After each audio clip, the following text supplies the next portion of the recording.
Superman and Lois, Season 2, Episode 6. Look, I have a lot of stuff this season I really wish they weren't going down the rabbit hole in, but those are the things that I think really made this episode work, because with everything we've seen this season, and I've been genuinely positive on this season, I really have, there's a lot of stuff I've liked this season, this is my favorite episode thus far.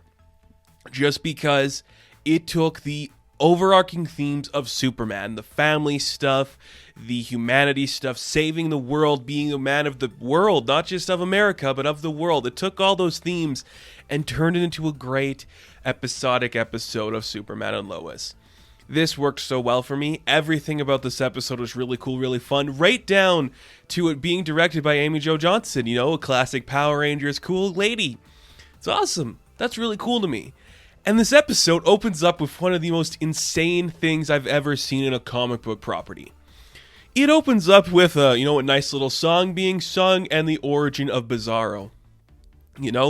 We see where he's from, his home planet, where he's eating his cat. He sees him attacking the DOD, and it's just amazing. Like, that scene where he's in the hallway fighting the DOD is beautiful. It's emulated later on in the episode when our Superman is fighting the DOD. It is such a cool piece just to see, the evil version of Ali in that universe destroyed everything, and he wants to come to get the pendant back from the evil version of ours so he can stop it from destroying both worlds or having them collide and become a bigger calamity than it needs to be. It was so fun. And I gotta say, I am a little bit still iffy on, the full voice talking Bizarro, just because I don't think it's perfect, but in this world, I think it's very cool. And the design is just amazing. It's the best live-action Bizarro I think we have ever seen. It has the most fun to it, the most interestingness. It just looks great. The tattered cape, the backwards S, the lines and the scars running through his face. It looks amazing. And that was a really cool thing to see that I thoroughly enjoyed about this episode.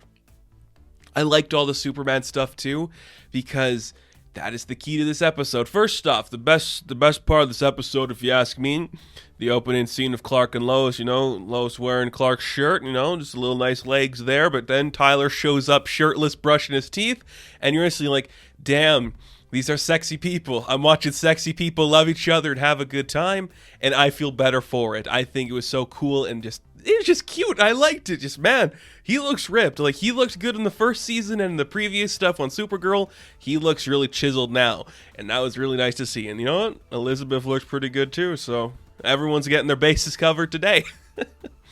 It was just cool. And we do later on learn that Superman is still at odds with Anderson. There's a lot of Anderson in this episode too, because his boss is like, I cannot believe you messed up a 20-year relationship we've had with the Superman. Just because you don't think he's acting American, what is wrong with you? But then Anderson's like, no, I got this. I know how to pin this on Superman. When he does something later on, I'm going to pin it on him that he's not doing American activity. And it's great. There's a beautiful scene at a funeral because the Supermen of America who died fighting Bizarro have their funeral. One of their mothers slaps Anderson in the face, and it's just a beautiful moment. Just this guy is the worst. Anderson is the worst, and you just don't like him and you don't care for him, but he's trying to do the right thing. He's genuinely trying to be a good guy, and sometimes there's some faults for that.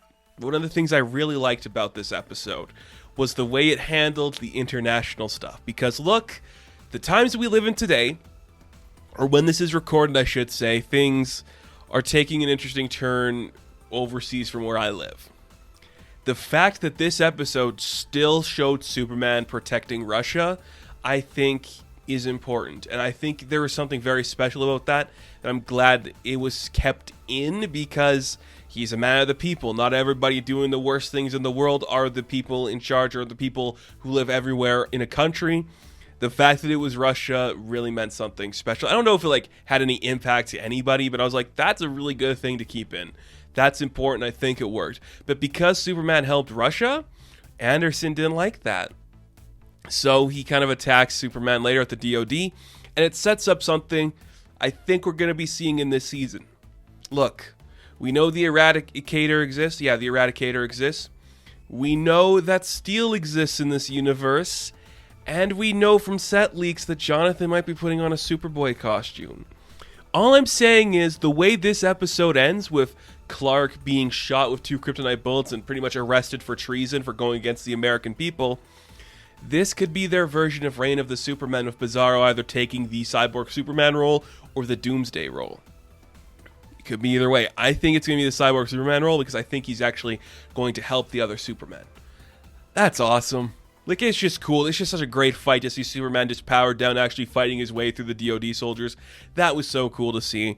If that wasn't enough, like, this is an all-American episode because it's a big old football game and Jonathan is starting off. He's the starting quarterback. That's kind of cool, I guess. Again, I'm not a football fanatic. I'm from a country where football is kind of brushed to the sidelines to other sports. But I get it. It's cool. Friday night lights it up. The whole town comes to watch. Jonathan takes his ex-kryptonite, little drug there to boost him up. He has an incredible game, but he feels nothing about it. So I'm getting, like, yeah, that's cool. In the last episode, we saw that Jordan was like, dude, you're getting powers. That's awesome. And now Jordan realizes, oh, his brother's taking something to give him those powers. This is handled better than I thought it would be, just because I get it. John doing drugs, it's an allegory for every kid doing drugs, and every CW show does this arc. It's handling better because John, from the beginning, feels bad about it, but he just wants to be special. It's not like he's an addict who can't go back or he's angry at the world. He just doesn't want to be in the shadow to his brother. And I think that's a realistic approach to it that makes sense. He's essentially becoming the Jordan figure now. Jordan is the healthier brother. He's got the girlfriend who actually loves him and isn't setting him on for anything. It's a good moment, and it's really cool, and it works well. Their tension is great, and you see that Jonathan is getting that attitude of the Metropolis kid. He's getting that angry, he's getting that energy. It's really cool to see because it works so well for everything we've seen of that character. I really do enjoy that. I think it was so fun. And that was something I wasn't excited about. Another thing I wasn't really excited about them doing was the Lana and Kyle relationship, just because I get it's so obvious, but I've said this before, I will say it every time we talk about this show. Kyle is my favorite character because that guy could easily be written as the stupid asshole dick. This season he kind of is with his cheating on, Lana with Tanya. I called it that it was going to be during the time that Sarah was going through her episodic adventure of her own mental instability. I hope that doesn't come back and Sarah freaks out that she thinks it's her own fault that her parents are feuding. I don't want that to be the case because it's like, no, she was dealing with her own stuff. That's not on her for what her parents do. But Kyle pleads his case to Lana so fast. He's like, look, I love you. I've always loved you. This is a mistake I made. The classic bullshit lines, but they are classics for a reason because that's what you have to say. What else would you really say in this situation? And Lana doesn't know, which I think is important. It's like, not only because we have to stretch this out for a couple more episodes, but why would she know? It was lied to him. It was during a hard time in their family's life. And Kyle says he would do anything for his family. He didn't say he would do anything for his marriage, which is the part that breaks Lana's heart the most. And she essentially kicks him out at the end of the episode in a beautiful scene. Again, Lana's the character where you're going to take all your swings. You're going to do everything you can't do with Lois or Clark. We're going to do that with Lana and Kyle. Like, there's a beautiful moment, like, in the middle of the episode where Lana's asking Clark, like, what he would do if Lois cheated on him and how would he handle the situation. Could he love her or trust her?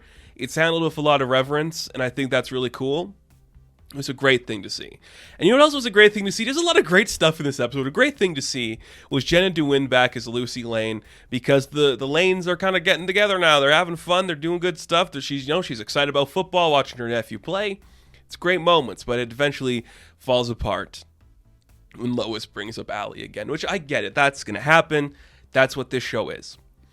You can't get Jenna to win in every episode, so she's not going to stick around for the entirety of it. I get that completely. I am 100% okay with that, and there was a lot of great stuff in here that it felt likely, their dad, Sam's there, he's been getting a lot to do, and he's retired now, so him wanting to get his daughters to come back together, that makes sense to me. And it worked really well. I got to say this just because I saw the pictures of this and I thought it was amazing. Just the outfit that Elizabeth is wearing when she goes to the football game, just like that beautiful colored coat and the purple hat. Just beautiful. Just so gorgeous. That was, to me, was just like the other highlight. It's like, hey, there's Tyler shirtless. Oh, here's Elizabeth in some nice looking clothes. That's, I guess, what I like about this show. Just sexy people looking sexy. It's really fun. And it was just such a strong episode. All the emotional beats worked. All the payoffs were there. Everything hit the note it needed to. And ending with the cliffhanger of Superman being on trial. Well, not trial. He's arrested.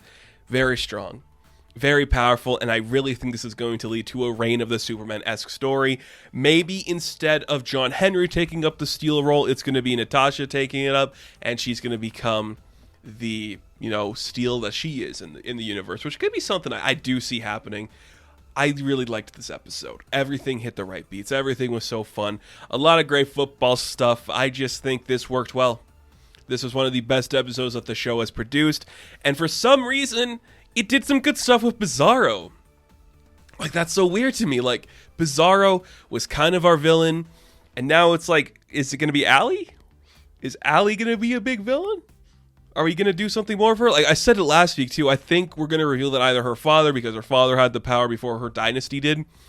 I think we're going to reveal she's connected to some intrinsically important character in the DC Pantheon. It could be McSpitlick, which whoa, could you imagine? That's how we do the dimension stuff, and then her dad shows up and it's Martin Short. Oh, that would be cool, but we're never going to see that, but that's awesome. I liked everything about this. Just sexy people saving Russia worked for me on every turn, and they're handling the drug story well. So I got to commend this show for actually taking the chances to do the right thing. And it's going pretty well so far, and that is going to do it for my review of Superman and Lois episode 6 of its second season. Now, thank you guys so much for watching this review. Be sure to like and subscribe to the channel. As always, you can check me out on Instagram, TikTok, and Twitter. And as always, I will catch you in the next one. Have fun. Stay safe. Good luck.